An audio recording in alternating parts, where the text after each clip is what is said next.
बड़ी खबर के साथ बात करते हैं उस टीचर की जो बच्चों के बीच काफी फेमस हैं, जिनकी चर्चा अब राजनीतिक गलियारों में बढ़ गई है।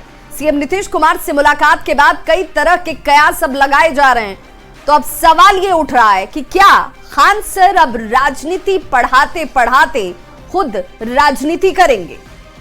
और इस खबर पर हमारे साथ न्यूज 18 संवाददाता आनंद अमृतराज जुड़ चुके हैं। आनंद, पंचायत चुनाव में प्रचार करते हुए हमने खान सर को देखा, अब क्या मानकर चलें कि इस मुलाकात के मायने ये कि अब जेडीयू के टिकट पर चुनावी मैदान में विधानसभा में ताल ठोक सकते हैं खान सर?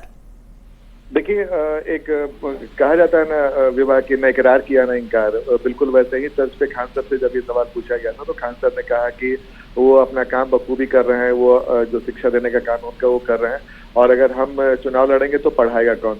लेकिन साथ में उन्होंने ये भी कहा कि अच्छे लोगों को राजनीति में आनी चाहिए।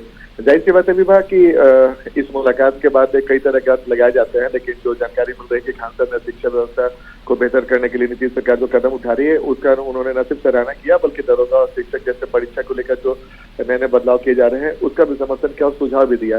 लेकिन जाहिर तौर पर जो उनके साथ बिहार सरकार के ग्रामीण कार्य मंत्री अशोक चौधरी भी मौजूद थे, तो जाहिर सी बात है राजनीतिक सवाल उठेंगे।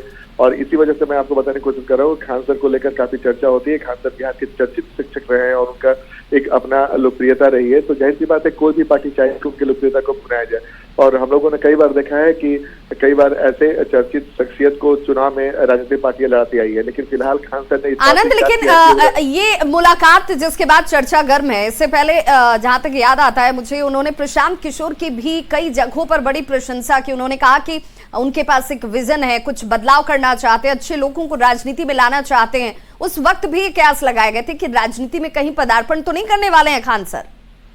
देखिए, बिल्कुल आपने सही कहा, और मैंने आपको कहा ना कि जैसे नहीं उन्होंने इनकार किया नहीं इकरार किया। बिल्कुल अब उनके अंदर क्या चल रहा है, वो क्या चाहते हैं, ये देखना बेहद दिलचस्प होगा। लेकिन राजनीति एक ऐसा मैदान है जिसमें हर कोई अपना किस्मत आजमाना चाहता है। अब खान सर की इच्छा होगी कि जो उनकी लोकप्रियता है और वो लोगों के बीच में चर्चित है, शायद अपनी लोकप्रियता को भी भुनाने की कोशिश करेंगे।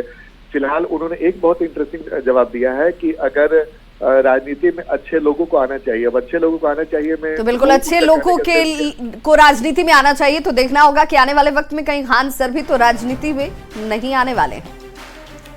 अब बात करेंगे तूफान दाना की, जो कल देर रात ओडिशा के धामरा से टकरा गया और उसके बाद अब वो आगे बढ़ रहा है। तो ओडिशा के धामरा में दाना तूफान टकराने के बाद बंगाल में भी तूफान दाना की वजह से 1.5 लाख लोगों को तूफान प्रभावित इलाकों से निकाला गया है, जबकि 83,000 लोगों को राहत शिविरों में पहुंचाया गया है।